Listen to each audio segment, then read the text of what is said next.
It brings us, before we get on to Twitter questions, it's important we ask some questions from people who are using the internet in this modern way, especially your audience definitely do that. But we should talk a little bit about the forthcoming arena tour. You obviously can't give too much away till the curtain drops, but it sounds like you've been working a lot on getting this right and making it people expect, an experience from you guys. Yeah, I think we may try something a little bit more theatrical. I mean, I love people like Lady Gaga, these kind of performers that just do things which are just... But the beard face? I'm not sure about the beard face. That was funny. Weird, though. I love all that. I think that's brilliant. That red outfit was just insane. That was great. Some of it was great, but I couldn't handle the bit where Jay-Z was performing and they did the cutaways and Beyonce's dancing and grooving and everyone's grooving and she's grooving like a normal person with the beard face. And I was just like, you can't fit in with the beard face. You just got to sit there and look weird. If you got the beard face, just look weird. Don't be throwing your ones up in the air with the beard face. Take the beard face off. Well, there you go. I want to bring the beard face back. That's kind of what... You got to learn to grow one first, Matt, because this thing is getting there. But you got serious work to do on them. Yeah, absolutely. But but I think... Yeah, bringing in a couple of theatrical elements. It might be a bit risky, but I wouldn't mind trying something out like that. Bringing in a couple of actors to spin off the ceiling and do stuff where they're flying around the venue. And, I love you guys, man. You're so funny. I love the way that you suggest something for your forthcoming arena tour and then piss yourself laughing as soon as you say it. It's awesome. A giant eyeball. I'm trying to get a giant... Well, I'm giving away the big joke. There's a chance I want to get a massive eyeball about bigger than this room to come down and look at the crowd and make everyone feel paranoid right in the middle of the venue. I think it's a little bit all-seeing eye vibe, Well, I just want to be in one of those ideas meetings, when you open your eyes, you get to one of those total talking things. It's like, and you open your eyes and it was like this. Yeah. I want to be one of those. It's going to be good, man, I reckon, and obviously, and you've got this new record to perform live. It's important that you get it right in the context of the rest of the songs you play. And the set that you did in Timoth was bang on, so I guess it's a good start, isn't it? Yeah. I mean, add the symphony to the equation. We should talk a little bit about the covers because obviously you started including Feeling Good. You included Feeling Good in the Timoth show the other night. That was really good, and that's obviously still floats around. I mean, and there's no real need for you to play anymore because you've got so many original songs to play. But are there ones that you still like to muck around with, or any ideas to do any more in the future? Oh, yeah, I'd love to do. At some point, I'd love to do "Ever I Saw Your Face" by Roberta Flack. Oh man, that'd be great. I'd love to do a version of that, but I haven't really sort of got around to doing that yet. So yeah, I'd like some of those old, real classic songs from that period of time. The 60s or even before.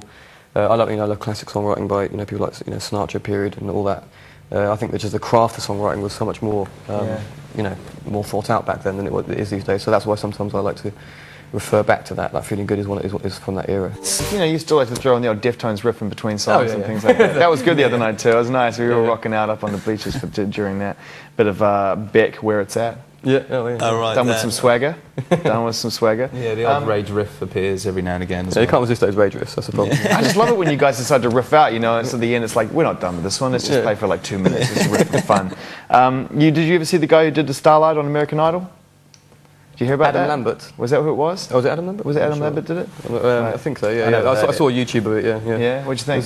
It was very, very, very hammy. It was definitely an interesting version. I mean, he's got a strong voice, hasn't he? But, so diplomatically said, I love that. Well done, brilliant. What about the tribute bands? Hyper Music? What's that? Nights of Sidonia, B-Muse, Blackout, The Muse with the Z, Muscle Museum. What's the Italian one? What's the Italian one? I don't know, which one's the Italian one? There's an Italian one who they actually do they sell out big venues now. In venue, they play a couple thousand people or something. Seriously? Yeah. It's crazy, yeah. And they're really good as well. I think they're better than us. But they've got there's 5 of them in the band.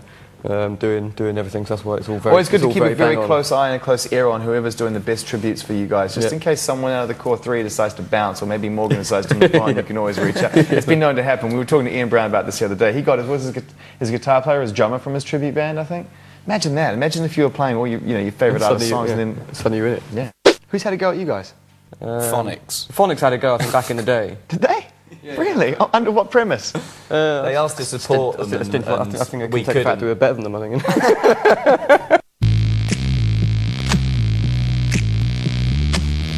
Let's get straight into the Twitter questions, all right? So we all have that. You guys are now firmly ensconced on Twitter. I'm sure you pass the responsibility over to somebody else, but it's... No. I've been doing quite a bit actually. Yeah, on the iPhone. I didn't realise how easy it was on the iPhone. Just buff you off. Yeah. So Twitter questions. This one from I think it's Bonnie Kimmy. I'd like to ask Matt from Muse if he ever watches old stuff from Muse on YouTube. What have I seen? I've seen bits and pieces. I saw some terrible performance of Feeling Good in Spain where I just forgot the lyrics and started swearing on television. Do you know that's classic, that performance. There that's is brilliant. Really? So literally it is like a total clanger? Yeah, it's a terrible you one. just yeah. like... I just totally forgot the lyrics and then just started swearing for no reason. Yeah, basically. Swearing like what? Like Dan Band? I can't remember the words, and he just said 25 It was times. live on Spanish TV, and I don't think it did us any favours over there. So, I've seen a couple of those things I find amusing that I've seen, like the old early TV performances, which are just terrible. Like I think we played some sort of children's breakfast show or something, or what was it called? Alive and Kicking. Live and Kicking. Remember that? You played Alive and Kicking? Yeah, but it was a mime, newborn miming. Wow. It's And, great. I was and on the it was bass, Chris on the drums. that's it. Nice. Instant And then at the end of it all, Glenn, our old tour manager, came on, did a windmill. Did a windmill at the on end, the- and we all just had a big bundle. Well, that's Alive and Kicking. So I like some of those watching. things. Yeah. There is a montage online which we looked at this morning. It was forwarded by him, who thought it was hilarious. That guy over there who's just turned around, who forwarded over to me to use on this interview, that thought it was really funny. All the that you guys did, the montage of have you seen that? No, and it's literally like 12 of them in a row, and it's awesome. Some of them are brilliant. Right. Like just in the middle of rocking out, and then just like stop, my guitar's and so everyone just comes to a crushing halt. And then without fail, during a there'll be Dom always stands up.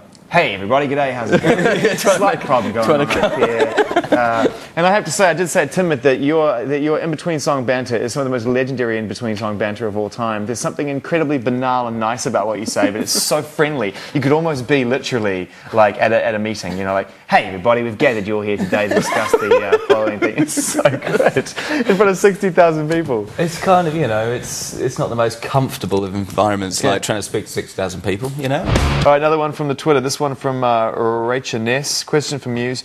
Everyone always asks what song you would love to have written or covered. I guess you sort of answered that, didn't you, with the, you know, If Ever I Saw Your Face.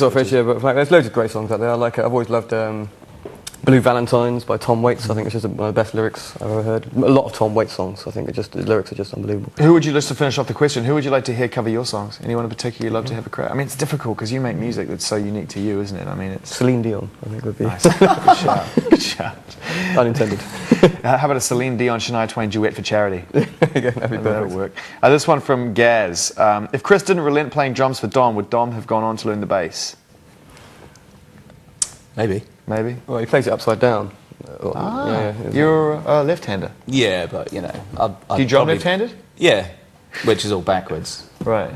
But I might have picked up a left-handed bass by now, who knows? You never know. Yeah, I mean, we used to... Was he tasty on the drums? Chris, yeah? Yeah, he's real aggro. He's more like David power player. Grohl, really He's hard. a- Just he's whacks an it, all-rounder, just whacks yeah. it all the time. He's good. He's no jazz drummer, is he? No, No, it doesn't tickle him. he just plays helmet songs basically. Good band as well. Throw a Page Hamilton riff in every now and then.